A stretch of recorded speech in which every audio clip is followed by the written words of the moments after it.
레위기 8장 22절부터 36절까지 말씀 한 절씩 교독하겠습니다. 또 다른 순양 곧 위임식의 순양을 드릴새 아론과 그의 아들들이 그 순양의 머리에 안수하매 모세가 잡고 그 피를 가져다가 아론의 오른쪽 귓부리와 그의 오른쪽 엄지손가락과 그의 오른쪽 엄지발가락에 바르고 아론의 아들들을 데려다가 모세가 그 오른쪽 귓부리와 그들의 손의 오른쪽 엄지손가락과 그들의 발의 오른쪽 엄지발가락에 그 피를 바르고 또 모세가 그 피를 제단 사방에 뿌리고 그가 또 그 기름과 기름진 꼬리와 내장에 덮인 모든 기름과 간 꺼풀과 두 콩팥과 그 기름과 오른쪽 뒷다리를 떼어내고 여호와 앞 무교병 광주리에서 무교병 1개와 기름 섞인 떡 1개, 전병 1개를 가져다가 그 기름 위에와 오른쪽 뒷다리 위에 놓아 그 전부를 아론의 손과 그의 아들들의 손에 두어 여호와 앞에 흔들어 요제를 삼게 하고 모세가 그것을 그들의 손에서 가져다가 제단 위에 있는 번제물 위에 불사르니 이는 향기로운 냄새를 위하여 드리는 위임식 제사로 여호와께 드리는 화제라. 이에 모세가 그 가슴을 가져다가 여호와 앞에 흔들어 요제를 삼았으니 이는 위임식에서 잡은 순양 중 모세의 몫이라. 여호와께서 모세에게 명령하심과 같았더라. 모세가 관유와 제단 위에 피를 가져다가 아론과 그의 옷과 그의 아들들과 그의 아들들의 옷에 뿌려서 아론과 그의 옷과 그의 아들들과 그의 아들들의 옷을 거룩하게 하고 모세가 아론과 그의 아들들에게 이르되 내게 이미 명령하시기를 아론과 그의 아들들은 먹으라 하셨은즉 너희는 회막문에서 그 고기를 삶아 위임식 광주리 안에 떡과 아울러 그곳에서 먹고 고기와 떡의 나머지는 불사를 찌며 위임식은 이레 동안 행하나니 위임식이 끝나는 날까지 이레 동안은 회막문에 나가지 말라. 오늘 행한 것은 여호와께서 너희를 위하여 속죄하게 하시려고 명령하신 것이니 너희는 7주야를 회막문에 머물면서 여호와께서 지키라고 하신 것을 지키라. 그리하면 사망을 면하리라. 내가 이같이 명령을 받았느니라. 같이 읽겠습니다. 아론과 그의 아들들이 여호와께서 모세를 통하여 명령하신 모든 일을 준행하니라. 아멘. 제사를 드리기 위해서 필요한 것이 크게 세 가지가 있는데 첫째는 성막이 필요합니다. 그래서 출애굽기 25장부터 40장에 보면 성막에 관한 규례들이 나오죠. 그리고 두 번째는 이제 그 제사를 드리는 제도에 대한 규례들이 이제 필요하죠. 그래서 우리가 지난 시간 봤던 것처럼 1장부터 7장까지 제사 제도가 나오잖아요. 그러니까 첫 번째는 성막이라고 하는 장소에 대한 것들, 두 번째는 제사 제도, 그러니까 규례, 규정에 관한 것들이고요. 이제 마지막 세 번째가 그 제사를 드리는 주체가 누구이냐면 제사장이잖아요. 그래서 이제 8장부터 10장까지 제사장에 관련된 규례들이 나와요. 그러니까 성막과 제사 제도, 그리고 마지막 제사장에 관련된 이 규례를 통해서 이 제사를 어떻게 우리가 드려야 할지에 대한 그 말씀을 주고 있는 것이죠. 8장은 제사장 위임식 관련된 그 규례거든요. 이것은 출애굽기 29장에 보면 이미 하나님께서 제사장 위임식을 어떻게 치러야 할지에 대한 규례들을 설명해 주고 계세요. 그래서 오늘 말씀을 잘 유념 있게 살펴보시면 8장에서는 그것이 실현되고 있고 실행되고 있다는 것을 발견하게 되는데 그래서 여호와께서 명령하신 대로 이렇게 표현이 되어 있어요. 그러니까 이미 명령한 것이 이 레위기 8장에 와서 이제 구체적으로 실행되고 있는 그런 장면이죠. 오늘 우리가 8장 22절부터 36절까지를 읽었는데 8장 전체가 사실은 제사장 위임식과 관련된 부분이기 때문에 이 8장의 구조를 좀 먼저 살펴야 이 내용이 어떻게 들어올지를 좀 생각해 볼 수 있을 것 같아요. 먼저 1절부터 4절까지는 위임식을 준비하는 모습이 나오거든요. 그러니까 위임식이 어떻게 준비되어야 되는지에 대한 규례예요. 그러니까 위임식에 필요한 것이 여러 가지가 있겠지만 먼저는 그 제사장이 필요하겠죠. 위임을 받는 제사장. 그래서 그 아론과 그의 아들들이 먼저 있어야 하고 그리고 그 제사장이 입을 예복이 필요해요. 예복도 준비해라. 그리고 그들에게 바를 관유, 기름이죠. 그것도 준비해라 이렇게 말씀하고 있고 또 그 위임식에 필요한 그 제사가 있겠죠. 그 제사에 필요한 제물들 특별히 이제 숫송아지 1마리와 순양 2마리를 얘기하고 있거든요. 그것을 준비해라 라고 하면서 마지막으로 무교병도 함께 준비해라 이렇게 얘기하고 있어요. 그 모든 것들이 준비되면 이제 회막으로 이스라엘 사람들을 불러 모아요. 이 제사장 위임식이라고 하는 것이 그 나라, 그 이스라엘 백성에게 있어서는 엄청 중요한 사건이거든요. 그래서 모든 온 이스라엘 회중들이 나와서 그 위임식에 참석하는 거죠. 어떻게 우리의 하나님과의 중보 역할을 하는 제사장, 그 사람이 어떻게 세워지는가를 그들이 눈으로 보고 우리가 하나님 앞에 어떻게 나아가야 될지를 함께 생각하면서 그 의식을 함께 행하는 것이죠. 그러면서 5절부터 32절까지는 이제 실제적으로 위임식이 진행되고 있는 과정들을 그려주고 있어요. 이 크게는 4가지로 좀 분류해 볼 수 있는데, 먼저는 6절에 보면 제사장의 몸을 깨끗하게 씻어요. 그러니까 첫 번째 해야 될 것은 우리의 더러워진 육체를 깨끗하게 씻는 정결 의식을 행하는 거죠. 정결하게 된 그 상태로 먼저 나아가야 되는 거죠. 레위기가 가장 핵심적으로 얘기하는 것이 이 거룩이잖아요. 그러니까 하나님과의 관계 속에서 들어갈 때는 먼저는 깨끗하게 씻어야 되는 거죠. 두 번째는 뭐냐면 이제 우리의 몸을 깨끗하게 씻으면 그 겉옷을 입을 때도 깨끗한 옷으로 새롭게 입어야 돼요. 그 예복을 입는 규정이 7절부터 이제 9절까지 나타나요. 그리고 나서 기름을 바르게 되는데, 그 기름을 바르는 장소가 어디냐면 먼저는 성막 안에 있는 그 성막에 있는 그 장소들에 기름을 바르고 그 안에 있는 기물들도 기름을 발라요. 뿐만 아니라 밖에 있는 번제단, 그리고 그 밖에 있는 여러 가지 기구들 있죠. 이 성소의 안팎에 있는 모든 기구들, 그 장소에 기름을 발라서 그곳을 거룩하게 해요. 그리고 제사장도 마찬가지로 아론과 그의 아들들, 그 안에 머리에 기름을 붓고 그리고 그 옷에도 기름, 그 몸에도 기름을 발라서 그 사람도 깨끗하게 하는, 그래서 세 번째는 기름을 바르는, 거룩하게 하는 의식을 행하죠. 그리고 마지막 4번째는 14절부터 32절까지 길게 나오는 제사에 대해서 얘기해요. 이제 그런 준비된 상태에서 하나님 앞에 제사를 드리는데, 첫 번째 드리는 제사가 속죄제이거든요. 14절부터 나오는 속죄제가 나오는데, 이 속죄제의 규정은 우리가 일반적으로 알고 있는 속죄제의 의미와는 조금 다른 거예요. 우리가 일반적으로 속죄하면 죄에 대한 용서를 구하면서 나아가는 그런 의미가 더 짙잖아요. 그런데 이 위임식에 드려졌던 속죄제는 우리의 정결과 거룩, 그 제사장으로서의 정결과 거룩을 더 강조하면서 드려지는 그런 제사였어요. 그렇게 속죄제를 드릴 때 숫송아지, 아까 준비했었을 때 숫송아지 한 마리 있었잖아요. 숫송아지는 제물로 드려지는 것 중에 가장 좋고 가치 있는 것이거든요. 그러니까 제사장의 그 위임식에 필요한 그 제물은 그만큼 이것이 중요하고 엄중한 책임이 있다는 것을 부여하면서 가장 좋은 숫송아지로 하나님 앞에 속죄제로 드려요. 그러면서 18절에 두 번째 드리는 제사가 번제예요.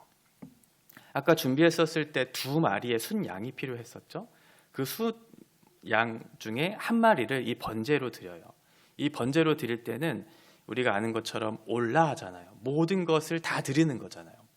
제사장이 내가 가지고 있는 모든 삶의 그리고 내가 가지고 있는 모든 자원들을 하나님 앞에 헌신하겠다라고 하는 그런 마음으로 속죄제를 드리고 번제를 드리는 그런 과정을 거치게 되죠.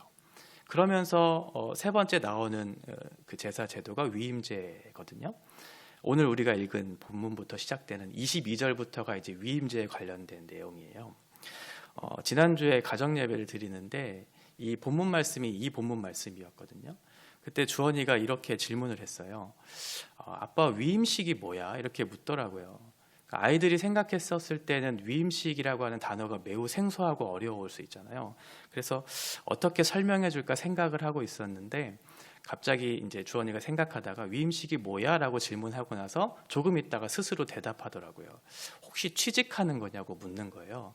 그래서 생각해 보니까 취직하는 게 맞는 것 같아요. 이제 새로운 일을 시작하는 거잖아요.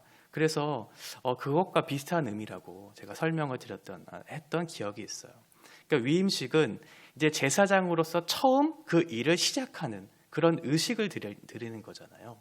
그래서 그 의식을 드릴 때 아까 남았던 순양 한 마리로 하나님 앞에 드리는데 그 순양을 죽여서 이제 피를 이제 가지고 그 피를 바르기 시작해요. 그런데 그 피를 바르는 장소가 어디냐면 그 제사장의 몸에 발라요. 그런데 그 장소가 아주 특별한 장소죠. 하나는 오른쪽 귓부리에 피를 바르고, 하나는 오른쪽 엄지손가락에 피를 바르고, 하나는 이제 오른쪽 엄지 발가락에 피를 바르고, 나머지는 이 번제단에 피를 뿌리는 그런 내용이 나와요. 이것은 피를 바른다라고 하는 것은 정결하게 하는 의식인데, 오른쪽이라고 하는 것도 어떤 대표성을 띠고 있는 것이잖아요. 이것을 보통 세 가지로 해석하는 경우들이 많아요. 이것이 무엇을 상징하냐 이렇게 얘기했었을 때, 가장 우리의 머리 부분의 핵심적인 부분의 대표성은 귀다라고 하면서 귀의 끝 부분, 그리고 우리의 상체의 대표는 오른쪽 이 엄지손가락, 그리고 하체의 대표는 오른쪽 엄지발가락이라고 하면서 이것의 세 가지 지점에 이 피를 뿌린다라고 하는 것은 우리의 몸 전체를 상징한다, 이렇게 해석을 해요. 그리고 두 번째는 어떤 의미를 담고 있냐면, 이것을 제사장적 사명과 연결을 시켜요.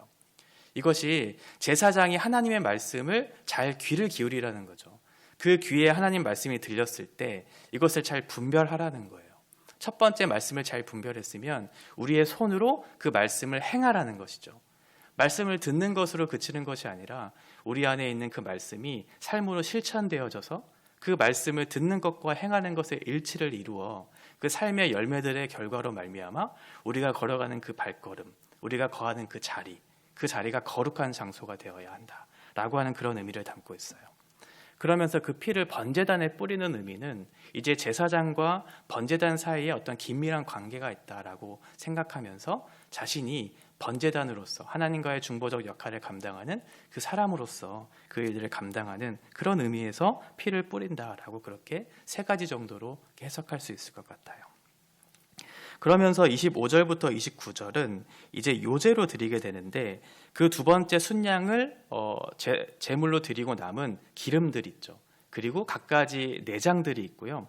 기름과 내장과 아까 준비했던 무교병에 취했던 떡 한 개와 전병 한 개를 들여다가 이제 아론과 그의 아들들의 손에 그 제물들을 올려놓고 하나님 앞에 요제로 흔들어서 이렇게 하나님 앞에 올려드리는, 그런 요제로 드리는, 이 요제는 하나님 앞에서의 헌신, 이런 것들이 이제 상징하는데, 이것을 번제로 드리죠. 태워서 하나님 앞에 내가 이 모든 것을 드리겠습니다 라고 하는 그런 의미로서 하나님 앞에 요제로 드리는 거죠.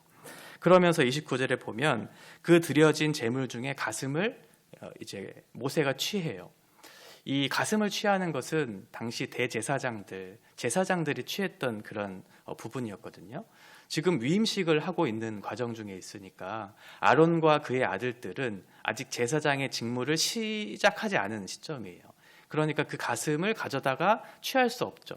지금 모세가 대신 그 제사장의 역할을 하면서 아론과 그의 아들들의 위임식을 거행하고 있기 때문에 그 제사장의 몫으로 모세가 가져가고 있는 그런 모습을 보게 되죠.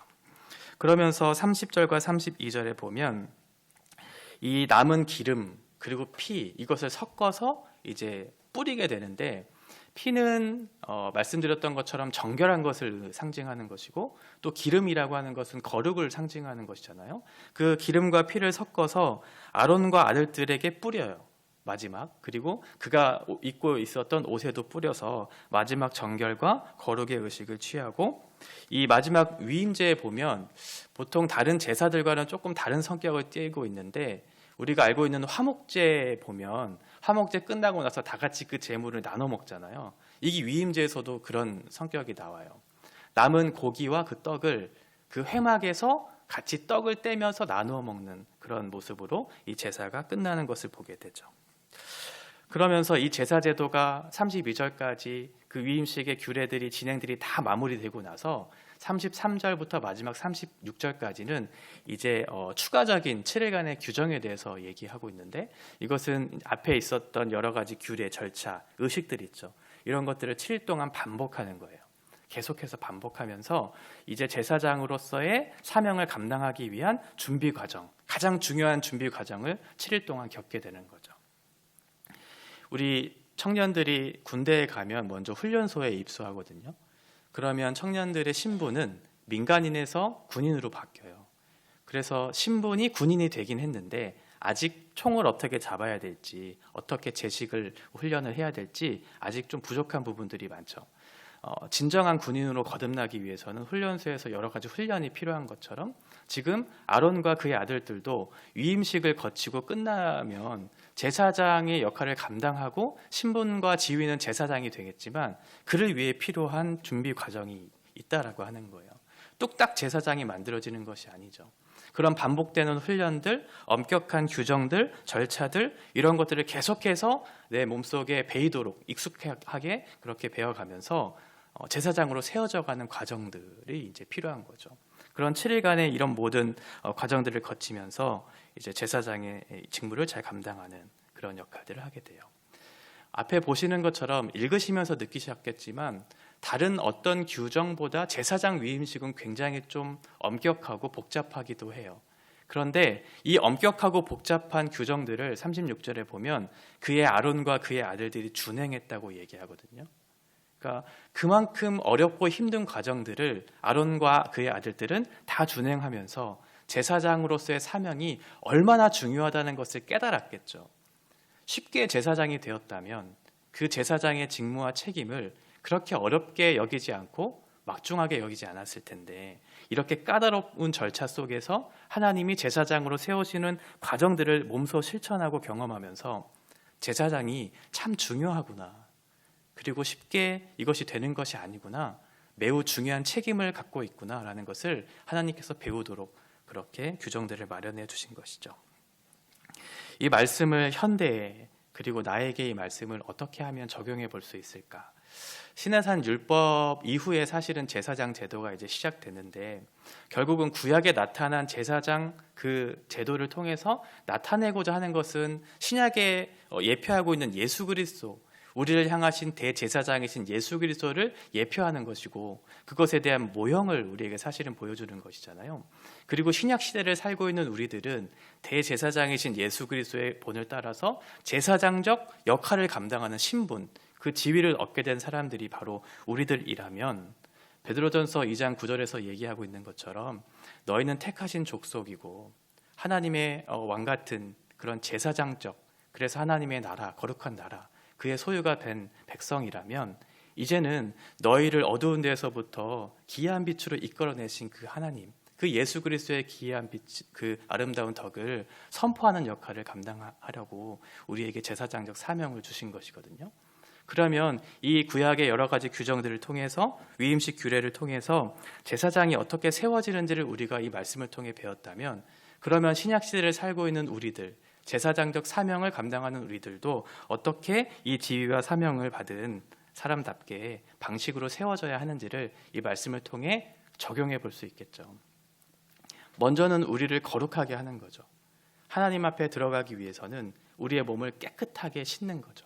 우리의 죄를 주님 앞에 고백하고 하나님의 자녀로서 적합한 사람이 될 수 있도록 주님 저를 받아주십시오라고 하면서 우리의 죄를 깨끗하게 용서받을 수 있는 죄의 고백이 있어야 되겠고 두 번째는 예수 그리스도의 의를 입는 그런 일들이 있어야 되겠죠. 우리는 믿음으로 말미암아 의롭게 되는 사람들이잖아요. 그것을 칭의라고 하잖아요. 칭의, 의롭게 된 사람은 하나님께서는 그 사람을 아들 삼아주시고 딸 삼아주셔서 자신의 자녀로서의 역할들을 감당할 수 있는 은혜를 주시거든요. 그리고 마지막으로 기름을 발랐다라고 하는 것은 신약 시대에 와서는 그것이 성령으로 이렇게 상징이 돼요. 그러니까 하나님의 의롭게 된 아들, 딸들이 이제는 성령의 충만함을 입고 그 제사장적 사명을 잘 감당하기 위해 준비하는 거죠. 이런 세 가지 절차를 우리가 기억하면서 이 시대 제사장으로서 우리가 어떻게 준비되어야 하는가. 그래서 어둠 가운데 있었던 우리들을 빛으로 부르신 그 사람, 그 예수 그리스도의 아름다운 덕을 우리가 어떻게 선포하며 살아가야 될까라는 것을 생각해 봐야 되겠죠. 구체적으로 이것을 어떻게 실행해야 되냐면 말씀드렸던 것처럼 우리의 귀와 손과 발이 하나님의 거룩한 제사장으로서의 적합한 사명을 잘 감당하도록 순종해야 되겠죠. 우리의 귀를 열어서 하나님의 말씀을 듣고 그 말씀을 들은 대로 잘 분별하는 것이 먼저 필요하겠고 두 번째는 그 말씀과 괴리된 삶을 살아내지 않고 믿음과 행함이 일치를 이루는 삶이 우리 가운데 있어야 되겠죠. 우리의 손이 행하는 것이 그 말씀에 적합한 삶으로 드려졌을 때 그 믿음과 행함의 결과로 아름다운 열매가 맺혀지고 그 열매가 있는 그 자리, 우리가 어느 곳에 있든지 우리가 있는 그 자리가 거룩한 장소가 돼서 하나님께서 주시는 제사장적 사명을 잘 감당하는 그런 사람이 될 거예요. 그러면 하나님께서 우리를 부르신 그 소명과 사명들을 잘 감당할 수 있겠죠. 각자의 부르심이 조금씩은 다를 수 있겠지만 그 자리로의 부르심은 하나님께서 부르셨다는 것은 동일하고, 그 자리 속에서 우리가 어떠한 일을 하든지, 그것이 작은 일이든지 아니면 큰 일이든지 하나님께서 부르신 그 자리 속에서 말씀과 우리의 믿음을 하나님 앞에 드려서 준행했을 때, 그것을 통해 하나님의 거룩한 제사장적 사명을 오늘 이 시대에도 우리들에게 요구하고 있다는 것, 그것이 구약의 규례처럼 엄격하거나 복잡하지는 않지만 그 책임에 있어서, 그 사명에 있어서, 그 중요성에 있어서는 동일하거든요. 그런 의미에서의 우리 제사장적 사명, 우리의 각자의 소명의 자리에서 주님을 드러내는 그런 일들을 우리 가운데 맡겨주신 것입니다. 같이 기도하겠습니다. 하나님 아버지, 우리를 하나님의 거룩한 백성으로, 하나님 택하신 족속으로, 그런 왕같은 제사장적 사명을 맡겨주신 사람으로 각자를 불러주시니 감사합니다. 그만큼 무겁고 중요한 사명입니다. 그럼에도 불구하고 저희와 같은 연약한 자를 택하셔서 이 중요한 자리로 우리를 부르셨다는 것은 우리가 자격이 있어서가 아니라, 어떠한 조건을 갖춰서가 아니라 하나님께서 우리를 사랑하시고 우리를 통해 일하실 것을 기대하는 마음이 있었기 때문에 우리를 부르신 것이라고 믿습니다. 각자의 소명이 어떠하든지, 작은 일이든지 또는 큰 일이든지 주님을 사랑하는 마음, 또 주님을 의지하는 마음으로 각자에게 부려주신 그 자리 속에서 오늘도 충성되이 주님을 의지하고 주님을 드러내는 하나님의 거룩한 사람으로 하루를 살도록 인도하여 주시옵소서. 예수님의 이름으로 기도합니다.